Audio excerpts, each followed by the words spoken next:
ابن بطوطہ کا نام آپ نے سنا ہوگا۔ عمر بن عبید اللہ ابن بطوطہ تھے۔ 7ویں صدی میں یہ مراکش سے چلا اور یہ مالدیپ میں آیا۔ وہاں حسین ایک مسجد دیکھی۔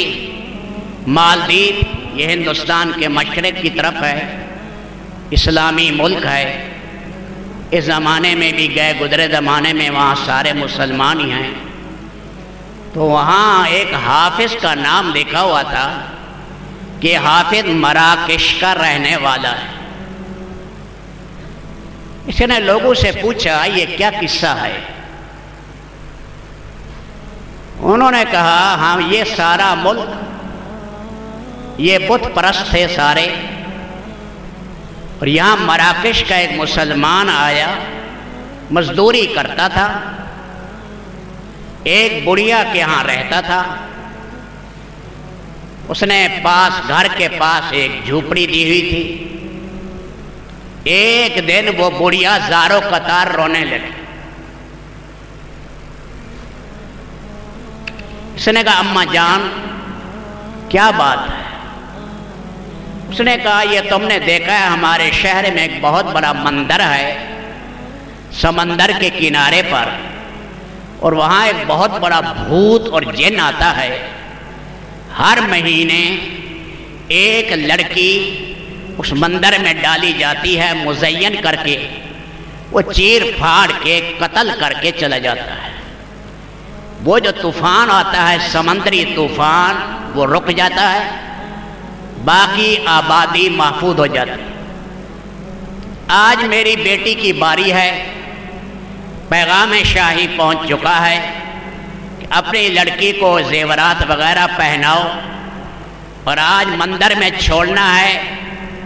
میری بچی کی آج زندگی کا آخری دن ہے۔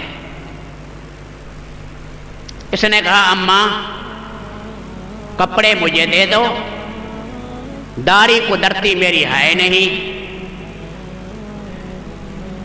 مجھے مندر میں چھوڑ دو، آپ پیچھے ہٹ جاؤ۔ یہ قرآن کریم کا حافظ تھا۔ بس یہ چلا گیا اور اس نے قرآن شروع کر دیا۔ وہ جو بڑا بھوت اور بڑا جن آیا کرتا اس کے پیچھے کافی دیر دیکھتا رہا، کھڑا رہا، قریب نہیں آ سکا، پیچھے ہٹتے ہٹتے ہٹتے ہٹتے آخرکار چلا گیا۔ اگلے دن بادشاہ کو اطلاع ہوئی کہ اس دفعہ کوئی نقصان نہیں ہوا۔ بادشاہ آیا اس کے پاس اور آ کر پوچھا، اس نے کہا میرے پاس وہ نعمت ہے جو محمد الرسول اللہ لے کر آئے، وہ جنات کو جلا کر رکھ دیتی ہے۔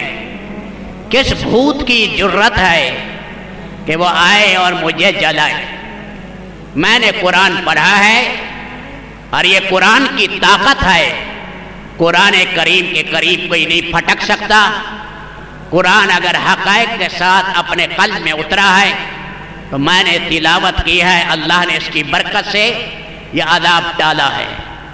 سارا شہر ایمان لے آیا، مالدیپ ایمان لے آیا، مالدیپ کا سارا جزیرہ ایمان لے آیا، اور مسجد وہ بنائی۔